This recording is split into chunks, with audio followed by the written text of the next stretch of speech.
One of the 5 largest global film festivals, the Berlin International Film Festival, is taking place. This is where we discover big stars of international cinema, new talents, and of course, enjoy great pieces. We turn to Professor Jason Bechervaise for more. Welcome back. Well, thank you for having me. It's Thanks a pleasure as always.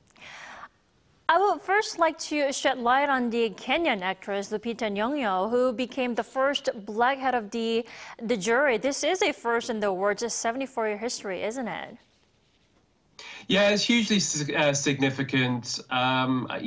It's a shame actually that it's taken this long. A lot of these festivals have really struggled to embrace diversity. Spike Lee became the Cannes jury head more recently, and it's just taken a long time. And it is great to see that her on the red carpet and leading a very diverse jury, and I think it's something that should be celebrated. But at the same time, I think it's important to note that it has taken a long time to get here, and there is still some way to go, but certainly encouraging nonetheless. Right, it has come a long way. Jason, if you had to pick one film, actor, or even actress that deserves the spotlight at this year's edition, what or who would it be as a film expert yourself? Well, you know what? I'm going to voice celebration of the Korean film industry because Jang Jae-hyun's Exuma screened in the Berlin Film Festival, and this is a Korean film that I think is worthy of significant attention. I went to see it this week, and I went to the premiere, and it's extremely well received, and it sold 330,000 tickets on its first day yesterday.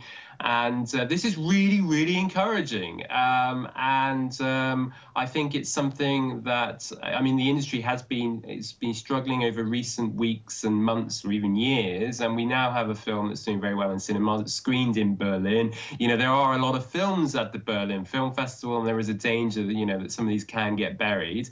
And I think it's worthy of note that this film screened there, along with 4 other Korean films, actually, including Hong Sang-soo's The Traveler's Need, that premiered in competition. So, but yeah, I think it's definitely worth noting the Korean film. So that's what I would kind of highlight. Well, I do have to point out what was noticeably different from previous years at this year's edition is that the Israel-Hamas War took center stage, didn't it? We have to talk about that too. We did. It's very difficult, I think, for the festival itself to kind of navigate these very kind of difficult waters because obviously it's a very divisive issue.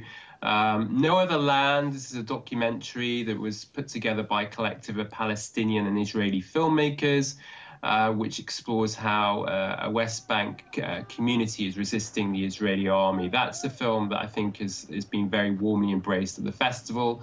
There's also the Tiny House Project, which is basically this kind of cabin-like structure that's been set up near the festival's hub in Berlin, and it's been there for 3 days between February the 17th and 19th, where people can come and talk openly about the ongoing conflict in the Middle East. And I think, and there's also been protests. There was around 50 pro-Palestinian supporters at stage to protest at the European film market, which takes place in Berlin. So it's certainly been front and center, but I think the festival is trying its best to basically focus on, the human cost of the conflict without trying to take sides. Definitely. On top of that, the 77th British Academy Film Awards also took place this week. Now, it's not an exaggeration to say the film Oppenheimer stole the night at the BAFTAs. I have to ask you, does the film deserve all the awards? Yes, it does. I think Oppenheimer is, it's basically very well placed now, I think, to sweep at the Oscars. Like I said, yeah, it's won seven of the BAFTAs, including Best Director for Christopher Nolan, Best Film, Best Supporting Actor for Robert Downey Jr., and many others, and Cillian Murphy as well for Best Actors. So I think the question is, I mean, the Oscars take place in what, just less than 2 weeks now, and I think it's almost certain to win Best Picture, certainly Best Director for Christopher Nolan, who's, I think he's long deserved that. And it's a film that sold $1 billion at the box office, and it's a film that's complex. It's layered, it's very cinematic. Much like the Korean film industry, Hollywood has also struggled.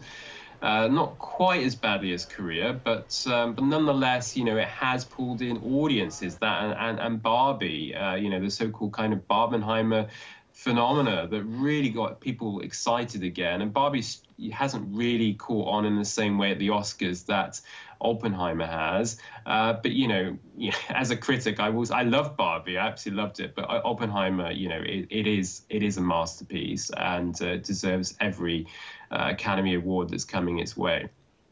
Well, Jason, before I let you go briefly, I want to point out this proud moment for a lot of Korean people and Korean community, how a Germany-born South Korean actor Teo Yoo was nominated in the leading actor category for his role in the movie Past Lives. This is a pretty noticeable achievement, isn't it? Yes, it is. He wasn't nominated for an Oscar, and so I think, yes, it is notable. I mean, the BAFTAs have often been criticized for their choices over the years. But they have celebrated, Korean content and talent as well. The Handmaiden became the first Korean film to be nominated in their best kind of non-English language or international film category back, I think, in 2017, and it actually won that category. That was before Parasite. So, yes, it is notable. Again, kind of going back to, my earlier point in that, why is it taking him this long? It's great that it's happening, and we talked about this with Yoon Yo-jung winning Best Supporting Actress for Minari at the Oscars, and so it feels like the BAFTA and the Academy are finally embracing diversity, and the festivals as well. Right.